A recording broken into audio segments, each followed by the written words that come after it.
You don't have to be bad at making money to stay poor. You just have to be really good at making bad financial decisions. Because getting paid and building wealth, completely different skill sets. Most people think poverty is about income. If I just made more money, everything would be fine. But here's the uncomfortable truth. There are people making six figures still broke. And there are people making average incomes, quietly building wealth. What's the difference? It's financial behavior. In this video, we're breaking down the 8 financial mistakes that keep people stuck. The habits, the psychology, and the decisions that quietly destroy wealth over time, because avoiding these mistakes is just as important as making good investments. One of the biggest financial mistakes that keep people poor is lifestyle inflation. Every time they get a raise, they upgrade their lifestyle. They move to a better apartment. When bonus come in, they buy new gadgets, latest phone models. When they feel stressed, they need more shopping spree to release stress, or need a fine dining meal because they deserve it after working so hard. On paper, everything looks like it's going the right direction. Their income is going up and they are living in better places. But in reality, nothing has changed. Because their expenses are rising just as fast. The feeling of progress and success are on the surface, but financially, they are stuck in the same place. Their bank account still looks the same. That's the trap of lifestyle inflation. You don't feel broke, but you're not building wealth either. There's no gap between what you earn and what you keep. And without that gap, there's nothing left to invest. You have no stock market exposure, no long-term investing, and no real wealth buildings. Your life is not going to turn around until you stop upgrading your lifestyle every time you get a raise and started upgrading your investments. Instead of asking, what can I buy? Ask yourself, what can I own? Or what kind of investment do I want to buy? Because wealth isn't built by spending more as you earn more. It's built by keeping more and letting it grow over time. Same income, different decisions, completely different outcomes. Another mistake people make is they delay investing because they think that they need more money before they could start investing. So they come up with reasons, excuses, and convince themselves that they will invest when they make more. They'll wait until they understand everything, and finally they will start later. Later turned into years. And during that time, they miss the most important advantage in wealth building: time. Because investing isn't just about how much you put in. It's about how long your money stays in the market. That's where compounding works. Money earning money, and then that money earning more money. When you delay investing, you aren't just lose time. You lose exponential growth. And you know what's the crazy part? Starting small early is more powerful than starting big late. Even modest, consistent contributions into the stock market can grow significantly over time. But only if you give it time to work. The best time to start is now, and let yourself learn and figure things out along the way. Because long-term investing rewards action, not perfection. And the earlier you start, the easier the journey becomes. The next mistake that people make is fear of the stock market. Why do you think some people avoid investing entirely? Because they think investing is basically gambling. There are a lot of charts going up and down. They hear people losing money and headlines screaming market crash. So they thought, let's stay safe and keep their money in cash, maybe a savings account, which is earning almost nothing. And then slowly, quietly, inflation eat them alive. The truth is they aren't avoiding risk. They are just choosing a different kind of risk. The risk of doing nothing. You need to understand that the stock market isn't just random movement. The stock market is comprised on businesses. And businesses grow, innovate, and generate value over time. And businesses also has their down times. There's volatility. Businesses in the stock market go through economic cycles, which is natural.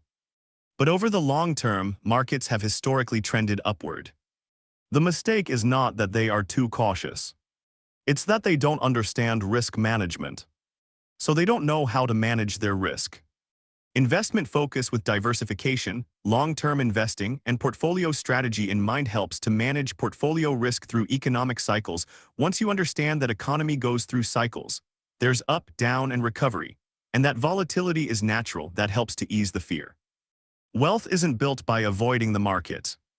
It's built by learning how to participate in it through a risk tolerance level that's suitable for you. You don't need to be perfect. Just need to be consistent over time.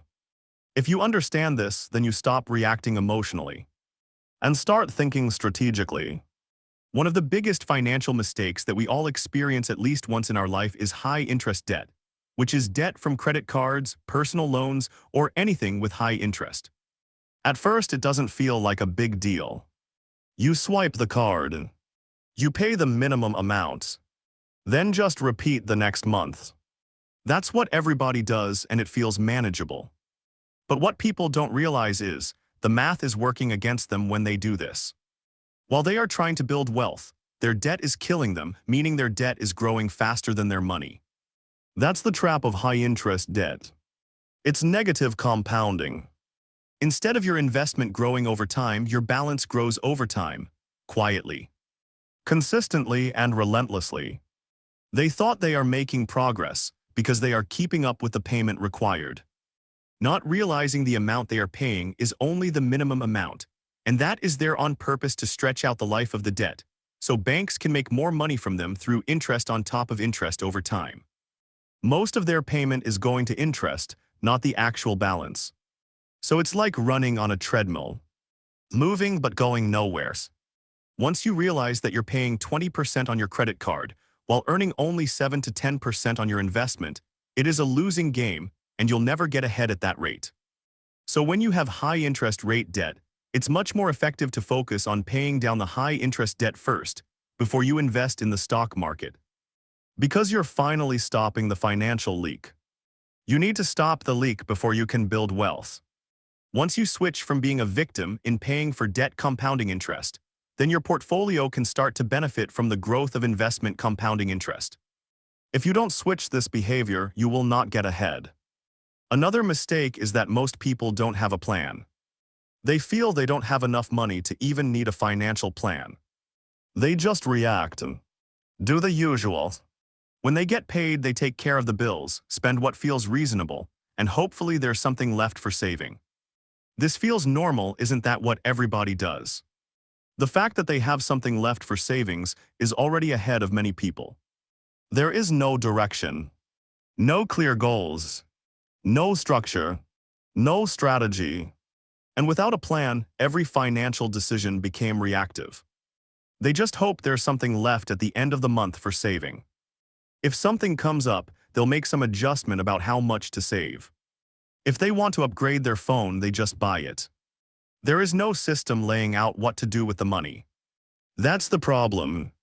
Without a plan, your money disappears into randomness. You're not building toward anything. You're just maintaining. You need to have a plan and decide how much to save, how much to invest, and where that investment goes. Once you have a plan, set your goals, then you can have a simple portfolio strategy. The key is to make consistent contributions into long-term investing. Because wealth building isn't about making perfect decisions. It's about having a plan that makes your decisions easier. And once you have that, progress stops being accidental. You stop praying there's money left at the end of the month. And things starts to become predictable. Some people feel their savings is too small for investment, so they like to try those get-rich-quick approach. After all, what is there to lose? Let's try crypto. That's what everybody is buying. Let's try day trading. That's how many people make money every day. It feels exciting to be part of the hot market that people are talking about. Fast gains, fast decisions, fast results. But here's what actually happens. When people chase hype, most of them don't know much about what they are buying. They are buying what they heard is the latest hype, and most of the time things are already high when they buy it. The opposite is also true. When they see the market go down, they have no idea why and they start to panic because everyone is selling, so they follow with panic sell also. These emotionally buying and selling is basically gambling, just not at the table but in the market. That's the danger of chasing quick money. It pulls you away from real wealth building. Because real investing is slow and not very exciting. It's predictable and follows longer-term economic cycles.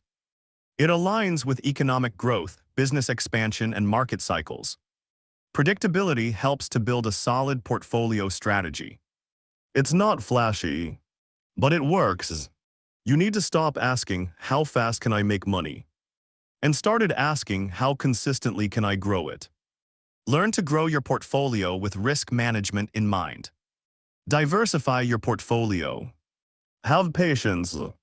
And have discipline. Because wealth isn't built in spikes. It's built in steady, compounding growth over time. Once you let go of chasing quick wins, you'll start seeing real progress, slowly.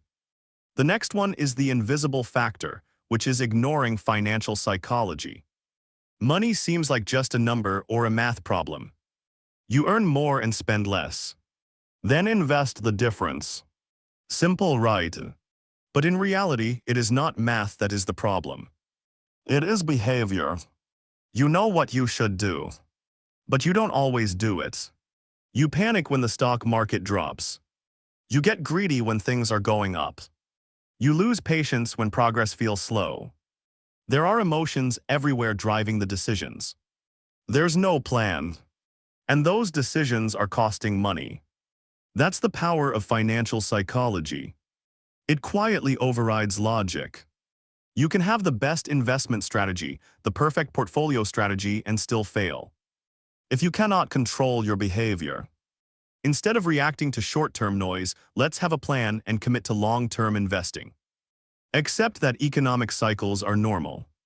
Ups and downs are part of the process. Because success in investing isn't about being the smartest person in the room. It's about being the most consistent. And consistency comes from managing your mindset, not just your money. If you can't manage emotions, even the best strategy won't save you. Most people focus short-term and not thinking long-term. They focus what is right in front of them. The next paycheck, next bill, and next purchase. Everything is short-term. And because of that, people's decisions are also short-term. They avoid investing because they want quick results. They sell too early because they get impatient. They spend instead of invest because the reward feels immediate. It feels logical at the time. But financially, they are stuck. Their bank account is not growing. Because wealth isn't built in days or months. It's built over years, even decades. That's how long-term investing works. It takes advantage of compounding, economic cycles, and the natural growth of the stock market. The key word is it takes time. When you think short-term, you react to noise. When you think long-term, you stay focused on the bigger picture. You need to stop asking, what happens this month?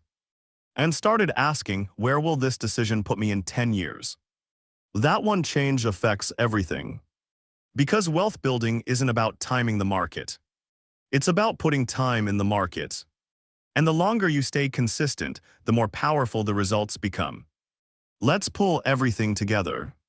To build wealth, you need to control lifestyle inflation, start investing early, understand the stock market, eliminate high-interest debt, build a clear financial plan, avoid chasing quick money, manage your financial psychology, and think long-term. This is not complicated. But it requires discipline. Let me leave you with this: staying poor is not usually one big mistake. It's a series of small decisions, repeated over time. And the same is true for building wealth. Small, consistent, smart decisions. Over time. Because in finance, the biggest advantage is not intelligence. It's behavior. If this helped you see what might be holding you back, you're already ahead of most people. Because awareness is the first step. Subscribe for more content on investment strategies, stock market insights, financial psychology, and long-term wealth building. And remember, you don't need to be perfect. You just need to avoid the mistakes that keep most people stuck. Click like and subscribe. See you in the next video.